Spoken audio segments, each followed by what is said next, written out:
Hello again, welcome back to my channel, and today we're going to be talking about nootropics. I'm just going to kind of go into what they are and kind of how to use them. So what are these nootropics you speak of? They're commonly referred to as smart drugs, but that's just a fun and fancy way of saying that they're medications and supplements that can help improve cognitive function. I'm going to get more into what nootropics are, but first I kind of want to get into what they're not. The term nootropic is interchangeably used with the term adaptogen, and though they kind of do the same thing, they are different and their ultimate goal is different. Whereas adaptogens, the overall goal is to relieve mental and physical stress. So basically you're saying one will help you do it, and then one helps you do it calmly. How does that help cognition?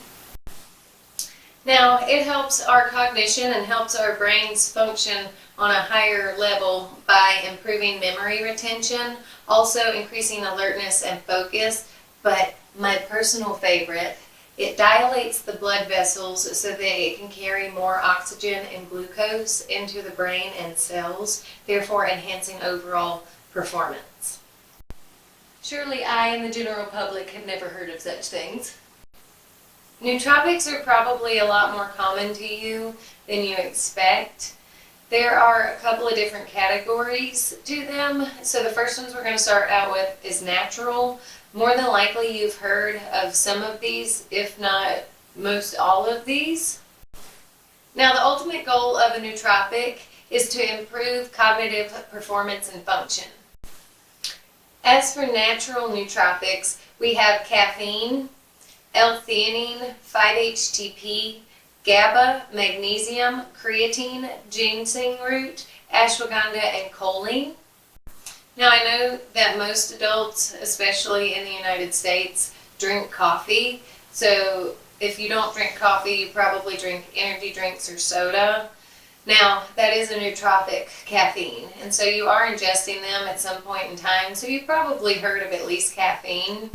Now, some of the synthetic nootropics that are on the market, there was one that I came across that I thought was kind of interesting called Nootropic. I had never heard of this before, but apparently it's popular in the fitness community because you get a faster effect. But one of the downsides is you have a harder crash. So instead of it taking a couple of days for you to start noticing or feeling the difference, it's a few hours. But then on the flip side, the crash is kind of like if you had way too much caffeine and then you crashed. So I probably would not recommend it, but do your own research. But the other couple that are in the synthetic category are also Phenibut and Paracetam. Phenibut is L-theanine just on the synthetic level. I personally would probably recommend you go with the L-theanine first and go the natural way. I would never recommend going the synthetic chemical way over the natural way first. Now, if Phenibut is cheaper and you ball in on a budget, you nootropic in on a budget, okay, whatever, but I would still recommend get it from a reputable source because you never know what people are mixing in with what if you get it from some sketchy websites. So just proceed with caution. Now the prescription ones I'm pretty sure everybody has heard of as well. Ritalin, Adderall, and modafinil are three of the biggest known ones that I could find. Now everybody knows about Ritalin and Adderall, and it's basically the ADHD drug. So it helps with executive function, and it also helps with cognition by organization, focus of the brain. And then the last one that I mentioned in the prescription category is modafinil. That has been used to treat narcolepsy in the past, but I've also heard it talked about in the fitness community as well.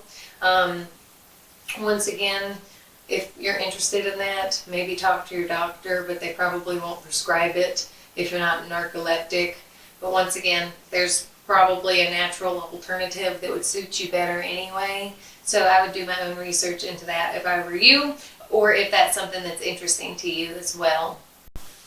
One that was kind of surprising that I thought was worth mentioning is actually nicotine. Nicotine is an addictive substance, though, so that I would say proceed with caution. I think the best way to do that would probably be the gum or the patches. I would not recommend going the nicotine route ever.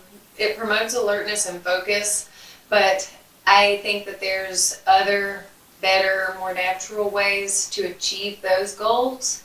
Caffeine being one of them, but I probably would not go the nicotine route unless you're just a person that wants to or wants to experiment.